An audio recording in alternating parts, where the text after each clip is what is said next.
Hello दोस्तों, तो कैसे हैं आप सब। आई होप आप बहुत बढ़िया होंगे, बहुत अच्छे होंगे और जहां कहीं में होंगे आपकी तैयारी बिल्कुल जोरों शोर से चल रही होगी।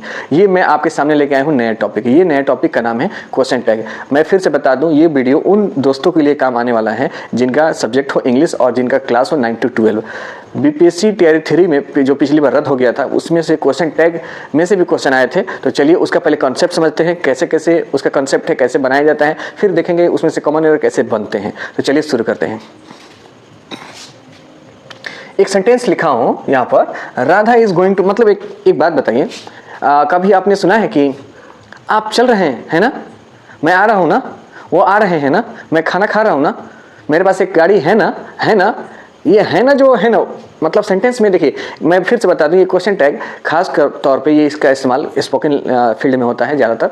और इसमें क्या होता है कि ये सेंटेंस हम तब इस्तेमाल करते हैं जब किसी चीज़ का कन्फर्मेशन लेना होता है। जैसे कोई बात कहते हैं, बाद में हम लगाते हैं ना, जो है ना, है जो लास्ट में है ना जो आ रहा है ना, वही होता है क्वेश्चन टैग। मतलब वो सेंटेंस में पूंछ की तरह काम करता है, इसीलिए हमने यहाँ पूंछ लिखा है। ठीक है, एक और मैं बात बता दूं कि जब सेंटेंस पॉजिटिव हो तो उसमें नॉट लगता है। क्या लगता है, यहाँ पे बता दूं आपको, नॉट लगता है। ठीक, और जब सेंटेंस में जो टेंस होगा, मतलब सेंटेंस का, किसी भी सेंटेंस का जो टेंस होगा वो उसी टेंस में बनेगा। दो बात हो गई। और जिस सेंटेंस, उस सेंटेंस में जो भी एक्सुलरी वर्ब माय फ्रेंड आप जानते होंगे,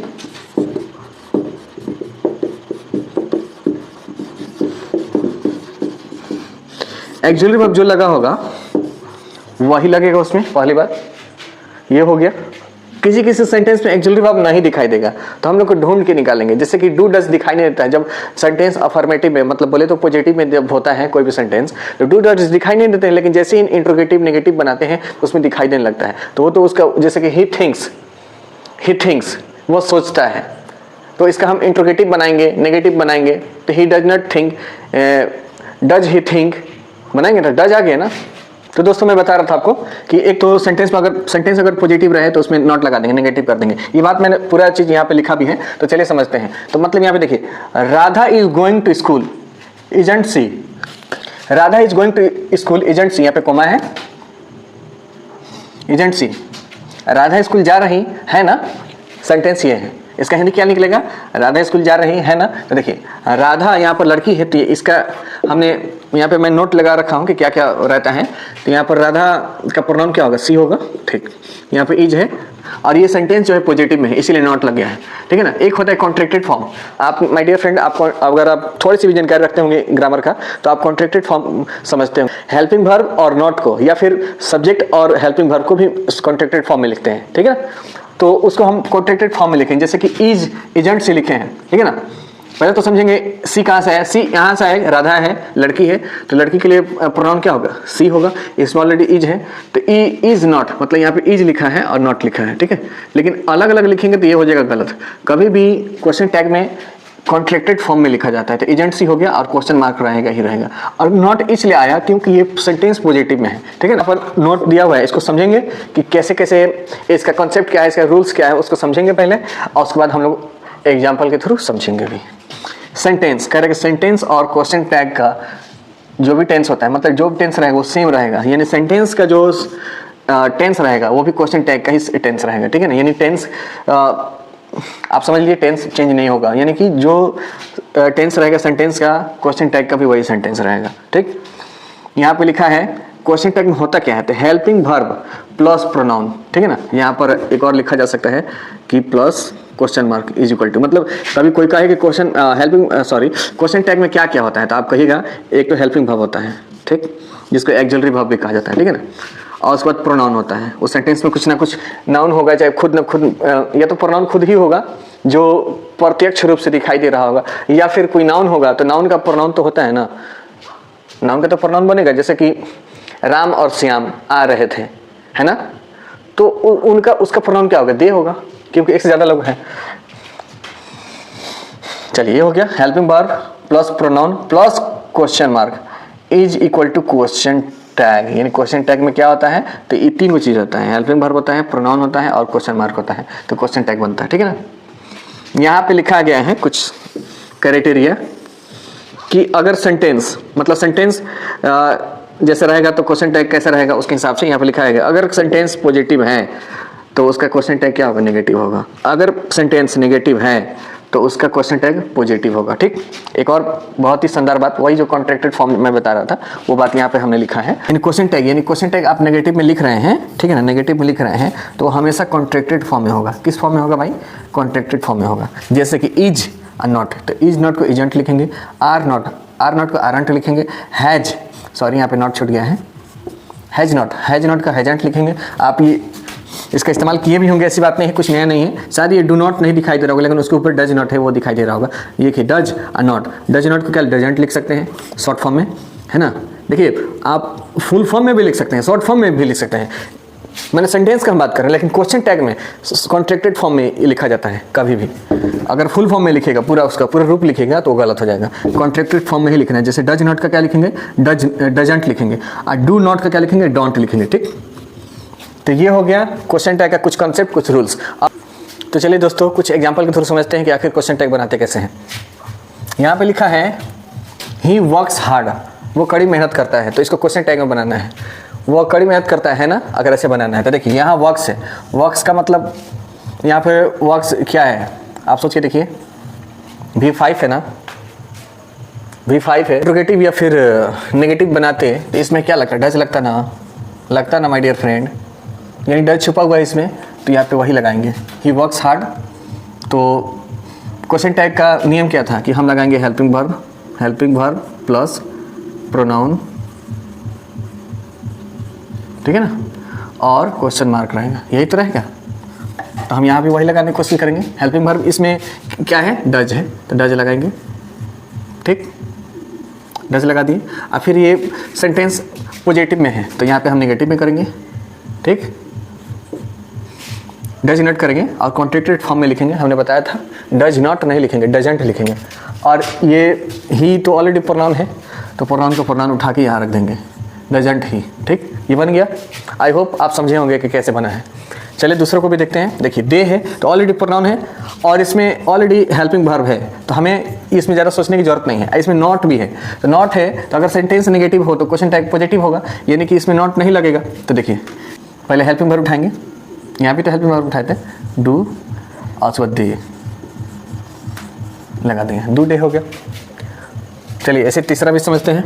यहाँ भी हेल्पिंग वर्ब है, यहाँ ऑलरेडी डिड है, तो हमें ज़्यादा सोचने की जरूरत नहीं है। यहाँ से हेल्पिंग वर्ब उठाएंगे और ये प्रोनाउन उठाएंगे, डिड ही। क्वेश्चन मार्क देना ना भूलेंगे माय डियर फ्रेंड। यहाँ देखिए सी है और यहाँ पे अटेंडेंट है, ठीक है ना, अटेंडेंट। तो देखिए यहाँ V2 है ना, आप देखिए V2 का मतलब क्या, पास्ट इंडेफिनिट। अब पास्ट इंडेफिनिट में इंट्रोगेटिव में क्या लगता है, डिड लगता है।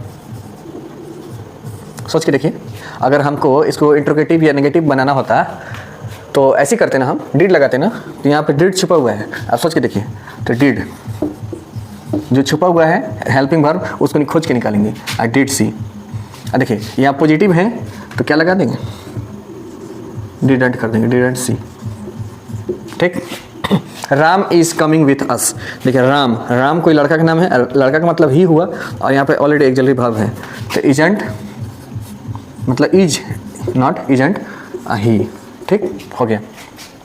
आई एम डूइंग इट, मैं इसको कर रहा हूँ, है ना, मैं इसको कर रहा हूँ ना, ऐसे बोल रहे हैं। तो आई एम डूइंग, तो आई देखिए यहाँ पर ऑलरेडी है एम, उठाएंगे यहाँ पर एम लग देंगे, है ना। और चूंकि ये सेंटेंस क्या है, पॉजिटिव में है तो नेगेटिव कर देंगे, करेंगे ना। सोचिए देखिए, तो ऐसे कर देंगे और आई लगा देंगे क्वेश्चन मार्क। अब ये हो गया बिल्कुल सही, नहीं ये गलत हो गया। इमंट आई नहीं होता है, ये हो गया गलत। मैं इसको मिटा दूँ। माय डियर फ्रेंड, मैं आपको बताना चाहता हूँ, हाँ कैमरे में दिख रहा है, हमको लगा बहुत नीचे लिख दी है लेकिन कैमरे में दिख रहा है। मैं आपको बताना चाहता हूँ कि ये एक्सेप्शनल चीज़ है। आई के साथ हालांकि एम लगता है प्रेजेंट टेंस में, लेकिन जब क्वेश्चन टैग बनाएंगे यहाँ पे लिखे हैं एम नॉट आई, ये नहीं लगाएंगे तो क्या लगाएंगे भाई, तो एम नॉट आई नहीं लगाते हैं, इसमें आर लगाते हैं। ठीक, या तो इसको रट लीजिए और नहीं इसको, मेरा ये कॉन्सेप्ट है, पता नहीं ये कॉन्सेप्ट काम करेगा कि नहीं करेगा। हम इतना जानते हैं कि आई को हम एज ए प्लूरल ट्रीट करते हैं, प्रेजेंट टेंस में मान लीजिए यू के साथ क्या लगता है, डू लगता है ना, मान लीजिए डू लगता है कि नहीं लगता है। अगर ये यू सिंगुलर होता तो डज लगता ना, तो यू के साथ डू लगता है, यानी कि यू क्या है, प्लूरल है इसका मतलब। तो आई के साथ भी तो डू लगता है, तो ये प्लूरल ही है ना। और प्लूरल के साथ आर लगता है ना, आप सोच के देखिए। तो जो इसमें कहने मतलब है, भले ही ये एम एक्सेप्शनल चीज़ है कि अलग लगाते हैं, लेकिन है तो ये प्लूरल ही। अब प्लूरल में आर लगता है तो वो आर यहाँ पे देखने को मिलेगा, आरंट आई होगा, ठीक है ना। आई होप आपको ये समझ में आया होगा। चलिए कुछ कॉन्ट्रैक्टेड फॉर्म लिखे हैं, यहाँ पे लिखे हैं, देखिए अगर AINT ऐसे लिखा रहे किसी सेंटेंस में, किसी क्वेश्चन टैग में, तो उसका मतलब क्या क्या होता है। इज नॉट के बदले भी एंट लिखा जा सकता है, आर नॉट के बदले भी एंट लिखा जा सकता है, has not, have not, am not के बदले भी एंट कहा जा सकता है। लेकिन ये बहुत जगह नहीं लिखा रहता है। हालांकि एंट का मतलब इतना चीज़ हुआ, क्या क्या हुआ, is not, are not, has not, have not, am not, इतना हुआ, ठीक है ना। और याद रखेगा एमंट कभी भी नहीं होता है, मैंने यहाँ पर काट दिया एम, ये कभी भी ये क्वेश्चन, ये देखिए जितने ऊपर बताएं ये मतलब सीधा साधा है, तो आप बिल्कुल अच्छा से समझ भी रहे होंगे। लेकिन थोड़ा सा ये घुमा फिरा के है कि एम लगता है तो एमंट आई होना चाहिए ना, यहाँ पे इज लगा है तो इजेंट ही किए हैं। वैसे ही यहाँ पे आई एम डूइंग इट तो एमंट आई होना चाहिए, नहीं आई के साथ एम लगता है, बिल्कुल लगता है, लेकिन क्वेश्चन टैग में आई के साथ आर लगता है, ठीक है। आई होप ये टॉपिक आपको क्लियर होगा। तो चलिए समझते हैं अगले टॉपिक को। यहाँ पे 2 हम सेंटेंस लिखे हैं सी इज हैप्पी, वह खुश है। तो यहाँ पे हेल्पिंग वर्ब तो सीधा दिख रहा है, ये हेल्पिंग वर्ब दिख रहा है वहाँ पर, और ये प्रोनाउन भी दिख रहा है, हेल्पिंग वर्ब भी दिख रहा है। तो हम क्या करेंगे, पहले तो उठाएंगे एक्सिलरी वर्ब, बोले तो हेल्पिंग वर्ब, तो हेल्पिंग वर्ब उठा लेंगे, इज लगा दिए। और ये चूँकि पॉजिटिव में है तो यहाँ पे इजेंट कर देंगे, मतलब नेगेटिव कर देंगे, ठीक है। और वहाँ पे लिख देंगे, यहाँ पे प्रोनाउन सीधा सीधा दिख रहा है, कर देंगे, ठीक। यहाँ पे देखिए सी हैज, ये हैज क्या है, पोजीशन वाला, अधिकार वाला। और हैज पोजीशन अधिकार वाला है, तो ये किसके साथ लगता है, ये तो V5 के साथ लगता है। अब V5 का मतलब क्या हुआ, अगर यहाँ पे कोई वर्ब होता तो V5 मतलब मान लीजिए कि थिंक है तो उसमें एस लगा दीजिए, थिंक्स होगा, ठीक है ना। कम हो गया तो उसमें एस लगा दीजिए, कम्स हो गया, यही तो है V5। और इसका जब हम इंट्रोगेटिव या नेगेटिव बनाते हैं तो इसके साथ क्या लगता है, डू या डज लगता है। आप समझ के देखिए, मतलब सिंगुलर के साथ डज लगता है, यानी कि यहाँ पे डज छुपा हुआ है, ठीक है ना। तो डजंट लगाएंगे, मतलब यहाँ पे हेल्पिंग वर्ब इसका क्या हुआ, ये तो पोजीशन वाला वर्ब है ना, इसका हेल्पिंग वर्ब क्या हुआ, डज हुआ। सोच के देखिए कहाँ से कहाँ लेके आए हैं, ठीक है ना, डज हुआ। और यहाँ पे चूंकि ये पॉजिटिव में है तो यहाँ पे नेगेटिव भी कर देंगे इसको, और यहाँ पे डजंट सी, ठीक है ना, क्वेश्चन मार्क, ठीक। अच्छा माय फ्रेंड, एक चीज़ बताइए आप, ये तो हो गया वो कॉन्सेप्ट, और ये से लिखा है डेड, इसको क्या पढ़ते हैं माय फ्रेंड, यहाँ पे हम बता दें, डीड पढ़ते हैं, डीड, ठीक है ना, डीड। तो देखिए डीड, यहाँ पे एक बात बताइए, यहाँ पे हम 3 चीज़ लिख रहे हैं, बताइएगा कि ये डीड का मतलब क्या हुआ।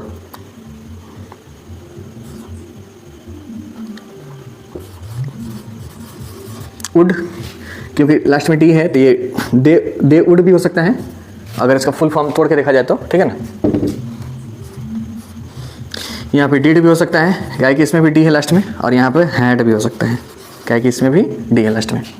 डेड का मतलब 3 वो चीज़ हो सकता है। तो हमको क्वेश्चन टैग बनाना हो, मान लीजिए कि एक सेंटेंस है कोई, यहाँ पर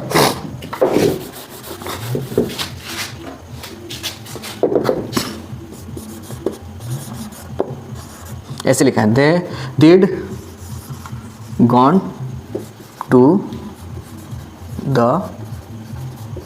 पार्टी। तो ठीक, थोड़ा बड़ा हो गया, 1 मिनट और छोटा करते हैं ताकि उधर लिखने का कुछ जगह बचे, या फिर इसको थोड़ा और 10 लिख सकते हैं, सेम लिखेंगे, ठीक। They did gone to the party, ठीक। तो इसमें क्वेश्चन टैग क्या बनाएंगे, कैसे पता चलेगा कि क्या है ये। तो देखिए अगर हम ये डिड है और उसके बाद गॉन है ना, तो यहाँ पे वुड के बाद गॉन लगा के देखते हैं। तो देखिए वुड के बाद ये जो है ये हमारा मॉडल वर्ब है, तो वुड के बाद कभी भी बेस फॉर्म, मतलब वर्ब का बेस फॉर्म कभी भी लगता है, और ये बेस फॉर्म नहीं है, ये V3 है, यानी गो का V3 है, तो ये तो गलत हो गया, यानी वुड के साथ कभी भी गॉन नहीं होगा। डिड के साथ V2 लगता है, मतलब सॉरी डिड के साथ V1 लगता है, बेस फॉर्म लगता है, ठीक। तो इस बेस फॉर्म लगेगा, यहाँ पे गॉन है तो लगाइएगा, तो ये भी गलत हो गया, हुआ कि नहीं। हैड के साथ V3 लगता है माय फ्रेंड, और ये गॉन जो है V3 ही है, तो यानी कि ये सेंटेंस क्या हो गया, सही हो गया। इसका मतलब क्या हुआ, यहाँ पर हैड छुपा हुआ है, यानी कि यहाँ पे क्या छुपा हुआ है, हैड छुपा हुआ है। तो हैड छुपा हुआ है तो हम यहाँ पे हैड लगा देंगे, हैड हाँ, चूँकि ये पॉजिटिव में है तो नेगेटिव में हैडंट और दे, हैडंट दे, हमारा ये हो गया क्वेश्चन टैग। आई होप आप समझे होंगे कि इस तरह अगर सेंटेंस पे कभी देखने को मिले तो हम कैसे समझेंगे कि वो हमारा V2 है, V3 है, हैड लगेगा, डिड लगेगा, उड लगेगा, यहाँ से हम समझ सकते हैं। अगला यानी कि डिड के बाद ये अगला हमारा वर्ड ही बताएगा कि वहाँ पे क्या लगना है, ठीक है ना। चलिए माय फ्रेंड, समझते हैं इन बोर्ड पे लिखे हुए सेंटेंस का मतलब और इससे कैसे कॉमन एरर बनते हैं और कैसे हम उसको कॉमन एरर को हम आइडेंटिफाई करेंगे। डिड अटेंडेंट द क्लास, मतलब यहाँ पर वही बात है कि अटेंडेंट यानी कि V3 है तो V3 कब लगता है सेंटेंस में, तो यहाँ पे डी है तो यहाँ पे उड भी हो सकता है, बताया था कि ईडी का मतलब उड हो सकता है, ISD का मतलब DD हो सकता है, ECD का मतलब हैड भी हो सकता है। तो एप्रोप्रिएट क्या होगा, हैड होगा, तो यहाँ पे हैड छुपा हुआ है, सोच के देखिए, है ना, छुपा हुआ है ना, तो हैड उठा लेंगे। और चूँकि ये पॉजिटिव में है तो इसको नेगेटिव में कर देंगे हम, हैडंट हो गया। और यहाँ पर प्रोनाउन क्या है, दे, हो गया, हैडंट दे हो गया ना। अब उसी तरीके से है डिड अटेंड द क्लास, समझाने के लिए सेम हम लिखे हैं, यहाँ पे V3 था और ये बेस फॉर्म है, बोले तो V1 है, ठीक है। तो यहाँ पे क्या हो सकता है, एक तो उड भी हो सकता है, उड, चूँकि ये पॉजिटिव में है तो नेगेटिव, उडंट हो गया, दे कर देंगे। और इसके अलावा ये भी हो सकता है डिडंट दे, ठीक है, दोनों हो सकता है। आप कहने मतलब क्वेश्चन का जो ऑप्शन है अगर ये दोनों दिया होगा तो more one of the above देंगे, एक से ज़्यादा वाला में टिक देंगे, नहीं तो एक होगा तो एक कोई चुन लेंगे, ठीक। आई हैड ए गन, आइड पढ़ते हैं, क्या पढ़ते हैं इसको, यहाँ पे लिख रहे हैं आइड पढ़ते हैं, आइड ए गन, तो इसका क्या होगा, इसका हम बनाते हैं आई डिड, मतलब डी का मतलब डिड भी तो होता है, आई हैड ए गन, तो देखिए आई डिड ए गन, तो कौन सा टेबल हो रहा है, ये वाला हो रहा है ना, आई हैड ए गन, तो ये इसका मतलब इसमें क्या छुपा है, आई हैड ए गन, ठीक है, इसको हम मिटा दें। यानी कि इसमें क्या छुपा हुआ है, यानी सेंटेंस इसमें है क्या, देखा जाए तो आई हैड ए गन, ये सेंटेंस है, तो हम क्या लगाएंगे, यहाँ से फिर ये हेल्पिंग वर्ब उठाएंगे हैड, और हेड के साथ नोट लगा देंगे, हेडंट कर देंगे, और वहाँ से प्रोनाउन उठा लेंगे, हेडंट आई, क्वेश्चन मार्क लगा देंगे, हो गया हेडंट आई। तो यही तो हमारा क्वेश्चन टैग है, ठीक है। He is waiting for us, he is waiting, he is, ठीक है ना, हिज, HIS जो पढ़ते हैं ना, हिज, इसको पढ़ते हैं हिज, यही हिज, ठीक है, हिज पढ़ते हैं, he is waiting for us. देखिए ये एपिस्ट्रॉफी और एस लगा है तो इसका मतलब हैज़ भी होता है, और इसी का मतलब इज भी होता है। तो देखिए इज यहाँ पर समझना एप्रोप्रिएट रहेगा कि हैज, तो वो कौन बताएगा, हमारा अगला वर्ड बताएगा। तो देखिए he is waiting for us, he has waiting for us, तो हैज़ तो नहीं होगा, क्या कि हैज लग गया, जब सेंटेंस में हैज लग गया तो यहाँ पे V3 होना चाहिए। आई होप आप समझ रहे होंगे, यहाँ पे V3 होना चाहिए ना, तो V3 तो नहीं है, तो he is waiting for us, वो हमारे लिए इंतजार कर रहा है, ठीक है। तो ये यानी कि ये एस जो है एपिस्ट्रोफी एस, ये इज है, हैज नहीं, ठीक। तो इसका क्वेश्चन टैग कैसे बनेगा, यहाँ पे कॉमा दे दिया गया, चलिए तो इजंट, यहाँ पर ही है तो ही उठा देंगे, agent he. I hope contracted form में जो बातें लिखी गई हैं, जो एक्सिलरी वर्ब जो सामने से दिखाई नहीं दे रहा है, वो उसको कैसे तोड़ मरोड़ के लाने की कोशिश हम कर रहे हैं। आप आई होप आप उस बात को समझ रहे होंगे। एक सेंटेंस एक और लिख रहे हैं, सी इज ए नाइस ड्रेस, ठीक, सी इज ए नाइस ड्रेस। इसमें देखिए नाइस ड्रेस यानी कि ये आपका क्या हो गया, ये आपका नाउन हो गया। यानी कि अगर हम सी इज इसको सेंटेंस अगर बनाते हैं, यहाँ पर मान लीजिए एक पल के लिए हम बनाते हैं, सी इज ए नाइस ड्रेस। देखिए ये सेंटेंस कैसा लग रहा है, सी इज ए नाइस ड्रेस, वह एक अच्छी ड्रेस है, वह एक अच्छी ड्रेस है, मतलब ऐसे होता है, ये गलत हो गया। तो यानी कि इज नहीं होगा, यानी सेंटेंस ही गलत है, ठीक। तो क्या होना चाहिए भाई, तो क्योंकि इस एस का मतलब इज भी होता है और हैज़ भी होता है, तो इज वाला तो पहले देख लिए दिमाग लगा के। देखिए इतना दिमाग हम इसलिए लगवा रहे हैं आपसे और खुद ही लगा रहे हैं क्योंकि बात समझ में आएगा जब इधर नाउन होगा माय डियर फ्रेंड, जब ये नाउन होगा तो आप समझिए कि ये हैज होना चाहिए। यहाँ पे वर्ब होता, ठीक है ना, वो भी कंटिन्यूअस वाला, तो यहाँ पे इज होना चाहिए, ठीक। यहाँ पर हैज है तो सी हैज, क्या करेंगे, she has a nice dress. Question tag से रिलेटेड मेरा ये पहला वीडियो है, इसी का सेकंड अब वीडियो आने वाला है इसके बाद। और तब तक आप अपने पढ़ाई को जारी रखें, और जो जहाँ कहीं भी आपको कन्फ्यूजन बन रहा होगा या फिर मेरे पढ़ाने में कहीं भी अगर भूल चूक हुआ होगा तो प्लीज़ आप कमेंट करें, जिससे मैं अगले वीडियो में उसको इम्प्रूवमेंट करने की कोशिश करूँगा। तब तक के लिए धन्यवाद। जय हिंद, जय भारत।